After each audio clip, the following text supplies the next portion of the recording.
माननीय श्री राणा चैटार्जी सम्मानीय विधायक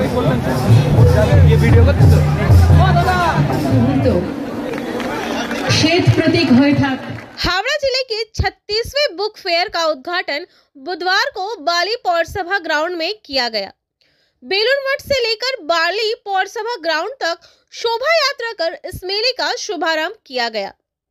शोभा यात्रा में तृणमूल के तमाम कार्यकर्ताओं के साथ बाली विधानसभा के विधायक डॉक्टर राणा चैटर्जी उपस्थित थे। उद्घाटन समारोह में पश्चिम बंगाल के जन शिक्षा विस्तार और पुस्तकालय सेवाओं के मंत्री सिद्धकुला चौधरी, मंत्री अरूप राय, विधायक कल्याण घोष, विधायक डॉक्टर राणा चैटर्जी सहित और भी कई हस्तियां मौजूद थीं। सभी अतिथियों द्वारा दीप प्रज्वलित कर हावड़ा जिले के 36वें बुक फेयर का शुभारंभ किया गया। 36 বছরের ইতিহাসে হাওড়া জেলা বইমেলা প্রথমবার বালির বুকে হচ্ছে, এটা আমাদের অত্যন্ত সম্মানের, অত্যন্ত গর্বের। এবং মাননীয় মুখ্যমন্ত্রী শিক্ষার প্রসারে যে নিরবিচ্ছিন্ন প্রয়াস, আমি নিশ্চিত যে এই বইমেলা তাতে একটি নতুন পালক সংযোজন করবে। আমরা শোভাযাত্রা দিয়ে, বিভিন্ন রকম লোকশিল্পীকে দিয়ে, স্থানীয় স্কুল কলেজের আমার ছাত্রছাত্রীদের নিয়ে আমরা সবাই মিলে শোভাযাত্রা করে আমরা মেলা প্রাঙ্গণে ঢুকব এবং সেখানে আমাদের মাননীয় মন্ত্রী থেকে শুরু করে বিভিন্ন আধিকারিক সেখানে থাকবেন এবং সেখানে আমরা আনুষ্ঠানিক উদ্বোধনটা আমরা মেলা প্রাঙ্গণেই করব। শুভেচ্ছা এটাই যে আমরা এবার বলেছি যে ভাষা দিয়ে সম্প্রীতি গড়ব, সুতরাং সম্প্রীতি বজায় রাখুন জাতি ধর্ম বর্ণ নির্বিশেষে, যার জন্য আমার মুখ্যমন্ত্রী লড়াই করছেন, মুখ্যমন্ত্রী হাতকে শক্ত করুন, এইটুকু আপনি ঠিকই তো বলেছেন। মমতা ব্যানার্জির মতো নেত্রী ভারতবর্ষের নেই রাজনৈতিক ব্যক্তিত্ব, সুতরাং তাকে যারাই হারাবেন তারাই পড়ায় পস্তাবেন, কিন্তু অনেক দেরিতে বুঝলেন এটাই যা স্বাভাবিক। মমতা ব্যানার্জি একটাই গোটা ভারতবর্ষের শ্রেষ্ঠ রাজনীতিবিদ, সুতরাং আমরা গর্বিত যে আমরা তার সৈনিক।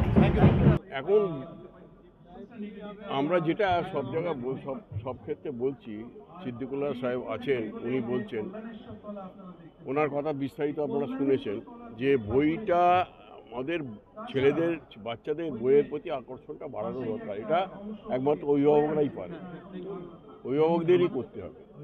কারণ এটা বইটা হচ্ছে হেলদি আর বাকি সব কিছু আনহেলদি।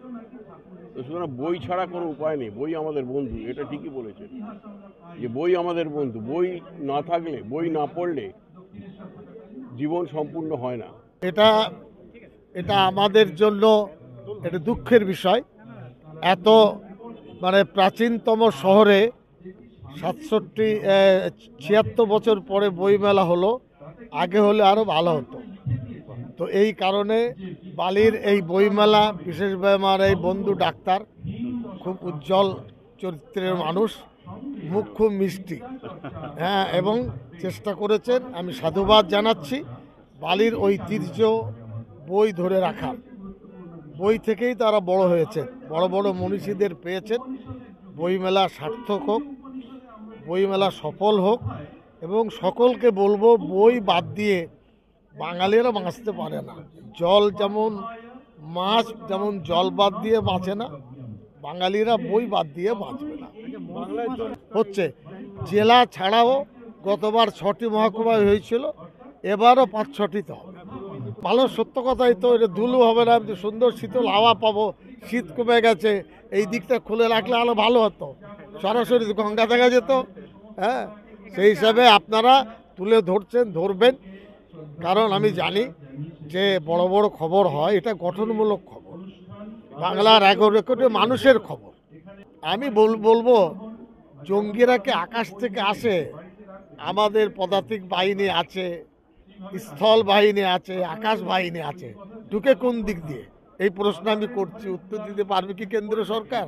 আর দ্বিতীয় কথা হলো, এসব ইচ্ছা করে খুঁচিয়ে বরণ তোলা।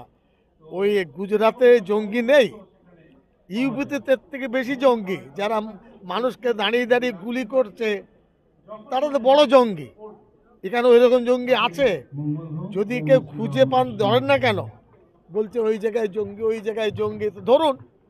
এসব মমতা ব্যানার্জিকে, আমাদের সরকারকে হেয় প্রতিপন্ন করা, মিডিয়ায় হওয়া, ওদের বদরক্ত হয়েছে, বাংলায় চলবে না ওরা। উনি যখন দলে ছিলেন কি করেছেন সেটা বললে তো ওখানে এটা বোম ফাটার মতন হবে, এবিপি ছাপবে না, বলবে না। এটাও বলে দিচ্ছি আমি, সেটা কি, বস্তায় ভরে ভরে মালদার কোনো হোটেল থেকে উত্তর দিনাজপুর, মালদা, মুর্শিদাবাদ বস্তায় ভরে ভরে টাকা আনতেন। সিদ্দিকুল্লাহ চৌধুরী কত বলছে ওই ব্যক্তির জন্য, উত্তর দিতে পারবেন? এটা এটা এটা প্রয়োজনের তাগিদে। এর অর্থ 100টা বই লিখেছেন, 100টা বই লিখেছেন মুখ্যমন্ত্রী। আমি বললে বলবেন তার বইয়ের প্রচার করছে। বিপন্ন ভারত বা গণতন্ত্র বই লিখেছেন। এর প্রশ্ন লেখালেখি করে উদ্বুদ্ধ করছেন, তাহলে লেখা শিখো, পড়া শিখো। আর ল্যাপটপ কম্পিউটার দিচ্ছেন, যেটা একটা নলেজ, কিন্তু বই নলেজকে বাদ দিয়ে নয়।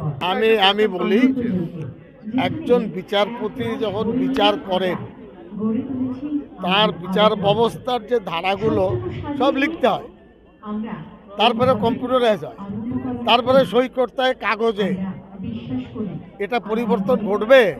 ভারতের সংবিধান আপনার লিখিত, কম্পিউটার কি ছাতা ধরে আছে না লিখিত? আপনার সংবিধান ছাতা ধরে আছে। একজন ডাক্তারকে কত পৃষ্ঠা বই পড়তে হয়? আমি জিজ্ঞেস করছি কত ভলিউম? আমিও 14,000 পৃষ্ঠা পড়েছি। একজন IAS IPSকে কম্পিউটারে পড়তে হয়, তার থেকে বই হয়তো 90% পড়তে হয়। বইয়ের প্রয়োজনীয়তা উপযোগিতা পড়লে মানুষ জানবে। ধরুন ঈশ্বরচন্দ্র বিদ্যাসাগরের অতীত বা তার লেখা, তার ব্যক্তিত্ব কজন কম্পিউটারে পড়ে? বই থাকলেও জানবে। এই কারণে ইতিহাস বা বাস্তবসম্মতভাবে বইটাকে ধরতে হবে। এই খামতিটা আমরা পূরণ করতে চাচ্ছি, এবং এটা আগে ছিল না। প্রচুর খরচ করছে, আমাদের পাওনা এখানে কিছু নেই। ওকে।